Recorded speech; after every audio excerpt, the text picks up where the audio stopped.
বন্ধুরা, আমি পারমিতা, আপনাদের পারমিতাস ইউনিক ওয়ার্ল্ডে সকলকে স্বাগত জানাই।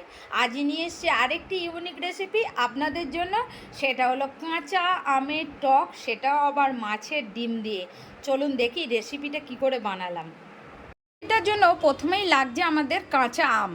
আর এই গরমে কাঁচা আমের যে কোনো রেসিপি যেন অমৃত সমান, কারণ কাঁচা আম এই সময়টা খুব ভালো পাওয়া যায়।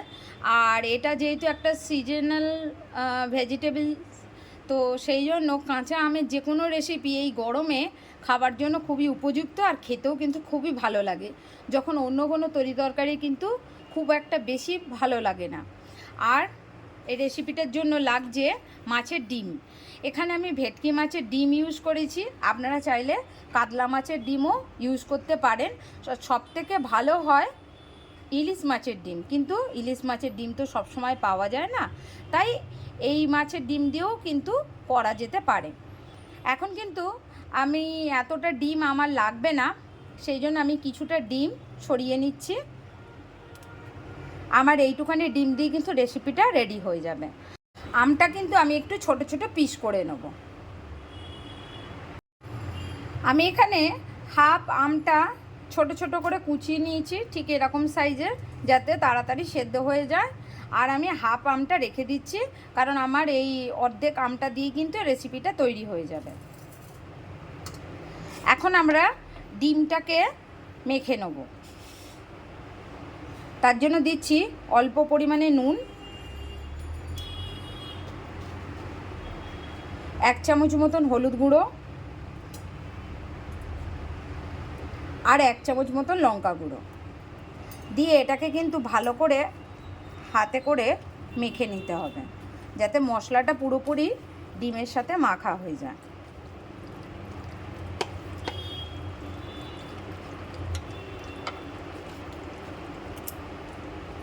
এখন কিন্তু ডিমটা বেশ ভালো মতনভাবে আমার মাখা হয়ে গেছে।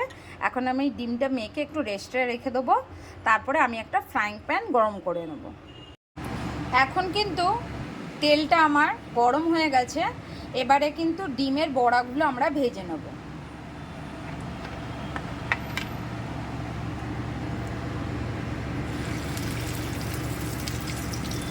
আমি ছোট ছোট করে বড়া ভেজে নিচ্ছি।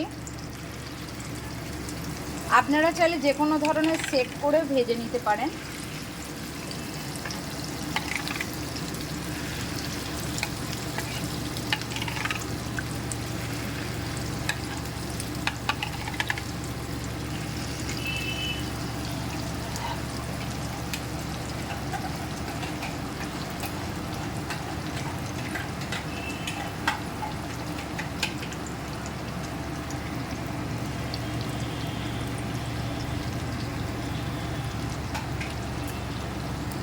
বড়াগুলোকে আমি উল্টে পাল্টে বেশ ভালো করে ভেজে নেব।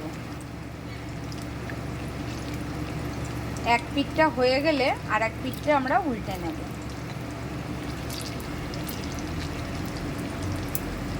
গরমকালে কাঁচা আমের যে কোনো রেসিপি খেতে কিন্তু খুবই ভালো লাগে। তবে এই রেসিপিটা আগেকার দিনের মা ঠাকুমারা খুবই ভালো করে বানাতেন। এটাকে অনেকে মাছের অম্বলও বলে থাকবেন। এটা মাছের ডিম ছাড়াও ছোট চুনো মাছ, ছোট চুনো চিংড়ি, কুঁচো যে চিংড়িগুলো হয় সেগুলো দিয়েও কিন্তু এগুলো তৈরি করা হয়।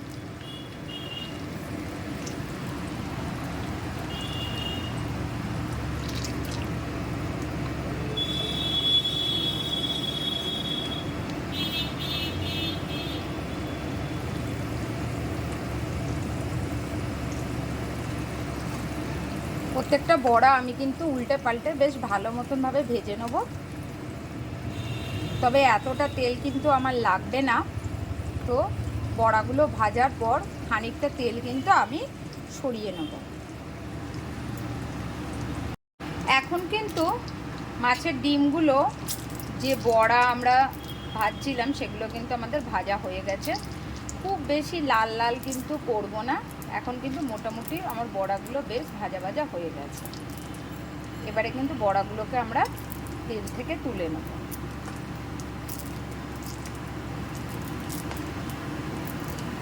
আর এই তেলেই কিন্তু আমরা রেসিপিটা বানাবো, তবে এতটা তেলে বানাবো না, খানিকটা তেল এর থেকে কিন্তু আমরা তুলে রাখবো।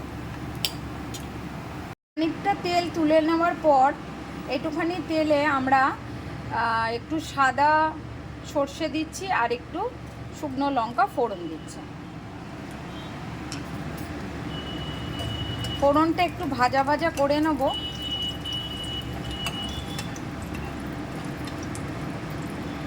তারপরেই দিয়ে দেবো কাঁচা আমগুলো।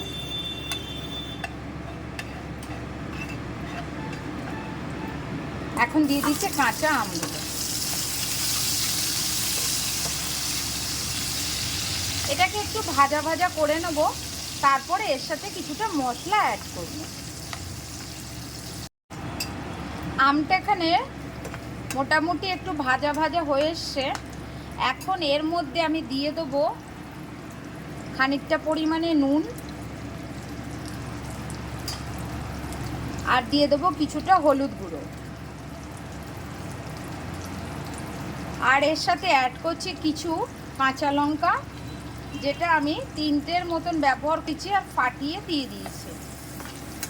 এতে একটু ঝাল, নুন, মিষ্টি, টক 4টেরই যেন ঠিকঠাক ব্যালেন্স থাকে, তবেই কিন্তু এই রেসিপিটা খেতে কিন্তু খুবই ভালো লাগবে।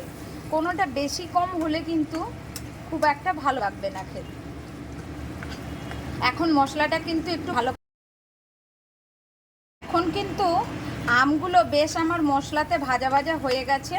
এবারে এর মধ্যে আমি কিন্তু কিছুটা জল অ্যাড করে দেবো, দিয়ে এটাকে কিন্তু সেদ্ধ করতে হবে 10-15 মিনিটের মতন। আমটা কিন্তু যাতে খুব ভালো মতন সেদ্ধ হয়ে যায়। 10 মিনিট হয়ে গেছে। এবারে কিন্তু আমরা চাটনিটা দেখব কেমন হয়ে গেছে। আমগুলো কিন্তু পুরো গলে গেছে। এরকম অবস্থায় আমি দিয়ে দেবো এখন চিনি। এখানে 2 টেবিল চামচ মতন চিনি আছে। আপনারা চিনির পরিমাণটা যে যার নিজেদের ইচ্ছা মতন দিতে পারেন, কে কতটা মিষ্টি পছন্দ করেন। তবে টকের সাথে মিষ্টির ঠিক মতন সামঞ্জস্য হলে তবেই কিন্তু এটা খেতে ভালো লাগবে। খুব বেশি কিন্তু মিষ্টি হলে এটা ভালো লাগবে না। চিনিটা গলে গেলে আমরা এর মধ্যে ডিমটা অ্যাড করে দেবো। এখন কিন্তু ঝোলটা বেশ ভালো করে ফুটে উঠেছে, আর চিনিটাও কিন্তু সবটা মেল্ট হয়ে গেছে। এবারে আমি আস্তে আস্তে ডিমগুলো ওর মধ্যে দিয়ে দেবো। ডিমগুলো দিয়ে বেশ কিছুক্ষণ ফুটিয়ে নিলেই আমার কিন্তু রেডি হয়ে যাবে আম দিয়ে মাছের ডিমের বড়া। আপনারাও এরমভাবে বানিয়ে দেখুন। গরমের দিনে কিন্তু ভাত দিয়ে আর কিছুই লাগবে না। খুবই একটা ইউনিক রেসিপি। বাড়িতে যদি ঠিক এরমভাবেই তৈরি করেন, সবার কাছ থেকে শুনবেন এরকম একটা সুন্দর রেসিপি আগে তো কোনো দিন ট্রাই করিনি। তাই আমার রেসিপিগুলো আপনাদের কেমন লাগছে অবশ্যই কিন্তু আমাকে কমেন্টে জানাবেন, আর লাইক শেয়ার করতে কিন্তু একদম ভুলবেন না। সাবস্ক্রাইব তো অবশ্যই করে রাখবেন। রেসিপিটা কিন্তু এখন আমাদের একদম রেডি। শুধু ভাতের সাথে আর কিন্তু কিছু লাগবে না। গরমের দিনে এরমভাবেই তৈরি করে দেখুন, খুব খেতে ভালো লাগবে এবং সবার থেকে প্রশংসা তো অবশ্যই পাবেন। সবাই একটাই কথা বলবে, এত অসাধারণ রান্না এর আগে তো কখনো খাইনি। তবে এগুলো মা ঠাকুমার আগেকার দিনে রান্না করে থাকতেন। এগুলো কাঁচা ছোট যে মাছ হয়, যেগুলোকে কুচো মাছ বলা হয় বা কুচো চিংড়ি দিয়ে কাঁচা আমের টক বা অম্বল বলা হতো। এখনকার দিনে এইসব রান্নাগুলো খুবই কম দেখতে পাওয়া যায়।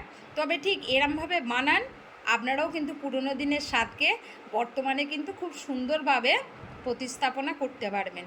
ওকে, তাহলে আজকের মতন টাটা।